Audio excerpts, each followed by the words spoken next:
नमस्कार दोस्तों, हमारी आज की कहानी का टॉपिक है गुणवान पुत्र। गांव के पनघट पर चार औरतें पानी भरने आईं। पानी भरते भरते वह एक दूसरे से बातें करने लगीं। चारों के एक एक पुत्र थे। बातों बातों में उन्होंने अपने पुत्रों के गुणों का बखान करना प्रारंभ कर दिया। पहली औरत बोली, मेरा पुत्र बहुत सुरीली बांसुरी बजाता है। जो भी उसकी बांसुरी सुनता है मंत्रमुग्ध हो जाता है। मैं ऐसा गुणवान पुत्र पाकर बहुत प्रसन्न हूँ। दूसरी औरत बोली, मेरा पुत्र बहुत बलवान है। इस गांव में नहीं बल्कि दूर दूर के गांव में उसकी बहादुरी का डंका बजता है। ऐसा गुणवान पुत्र भगवान सबको दे।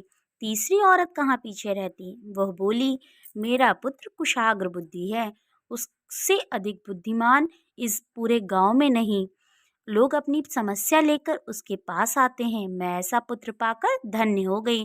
चौथी औरत ने सबकी बातें सुनी लेकिन कहा कुछ भी नहीं। इस पर वे औरतें उससे कहने लगी, बहन तुम भी तो कुछ कहो ना।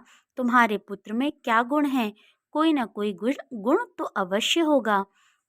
वह बोली, क्या कहूँ बहनों, मेरे पुत्र में तुम्हारे पुत्रों की तरह कोई गुण नहीं है।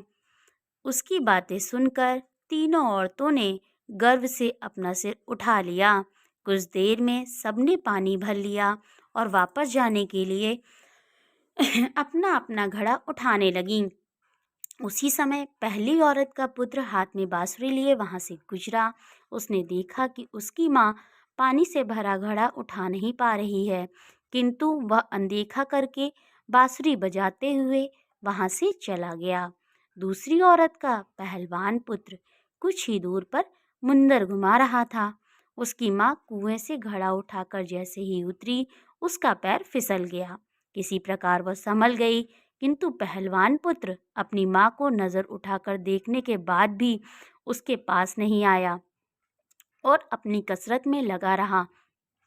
तीसरी औरत का पुत्र वहां से किताब पढ़ते हुए निकला। उसकी माँ ने उससे कहा, पुत्र मैं दोनों हाथों से घड़ा पकड़े हुए हूँ, ये रस्सी जरा मेरे कंधे पे डाल दे। लेकिन वह अपनी माँ की बात अनसुनी करके वहां से चला गया। तभी चौथी औरत का पुत्र वहां आया।